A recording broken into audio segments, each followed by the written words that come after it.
Hi, OJ. I don't even know where to begin, but I feel like you are a kind of person who listens.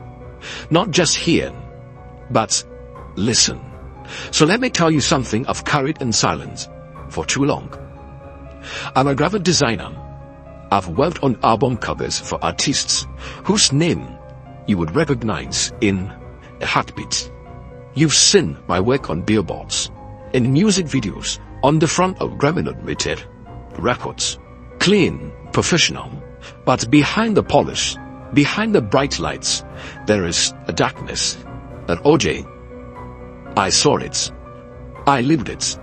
Not in some metaphorical sense either. I'm talking about rituals, blood, symbols, etched into sound boards, things that make the skin crawl because they aren't supposed to be real, but they are. People say conspiracy theory like it's a cursed word. Like once they label something like that, it doesn't have to be true anymore. But what I'm about to share with you, it's not theory. It's experience. My experience. And once you hear it, you would never listen to music the same way again. I design album covers, not for garage bands or high school talent shows. No. For big names. Names you would recognize the second I said them. I've touched the polished world of popularity, but behind all the gloss, behind the light, and the smoke, and the smells, there is darkness, and I don't see that for drama. I say it because I walked through it. I was born in Nigeria, but we lived when I was too young to remember anything but the stories. Grew up somewhere else, made a name for myself, started climbing, got into the industry, big clients, Grammy, Venus. Then came 2012. That's when it all shifted. I got a call. My big break. I was to design an album art for one of the top tier artists. And not just drop a file in their inbox, but they wanted me in the studio. They said they had this idea. They wanted the visuals to match the feel of the music. So I'll be there the whole time, absorbed, imaging. Seemed creative, seemed brilliant. Even but then, the doors opened. The first session. Weird. Drugs were floated around like candy. And before anything even started, this producer, I'd never met him, handed me a t-shirt, a black t-shirt, on it a bold red sign. I didn't like it, but I still took it. We play along in this business. Also, I thought. Then the artist arrived, and they said there would be a ritual. No explanation, no context, just let's join hands. I stood there, gripping the hands of strangers, some trembling, some calm. A cup was passed around, filled with blood. They said it would bind us. It would open the door. I didn't know what they meant until later. That's when I learned these people weren't making music. They were reaching into something, another dimension. They told me there were 8 of them, that we are only at 1. The music wasn't written with a pen. It was channeled. They went into a trance state, fueled by mushrooms and chants. And when they came out, those lyrics, those hooks weren't just catching. They were offerings.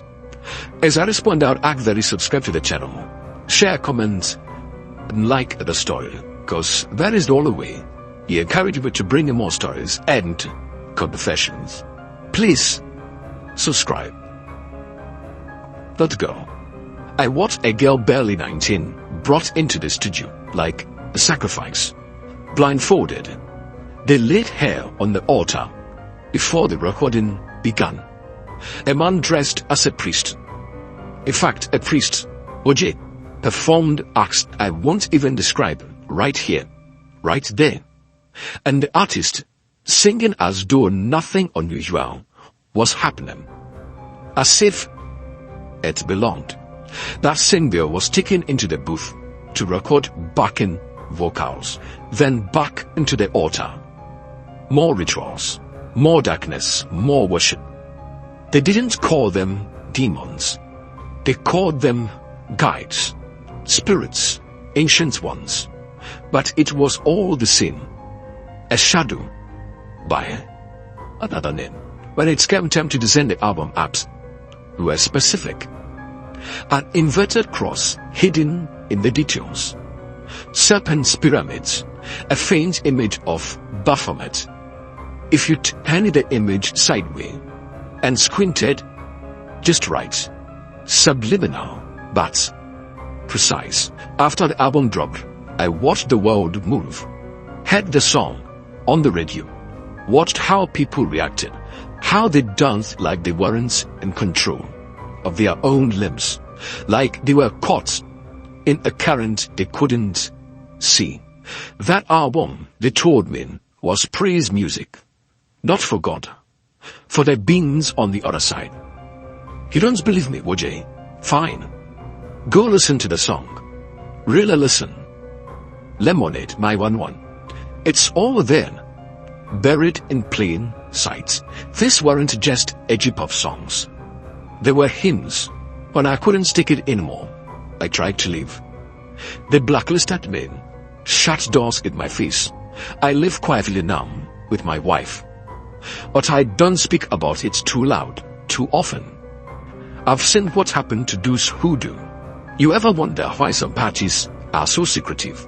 Why some artists suddenly vanish, or unravel, or have a breakdown? Sometimes not drugs or pressure.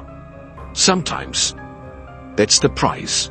So as I whisper now to you, OJ, just in case you ever wondered, the music you are listening or hearing is really music, or if it's something more, something older, something darker, do refer to this story. Wow, here's another confession on a string of things going on in the music industry.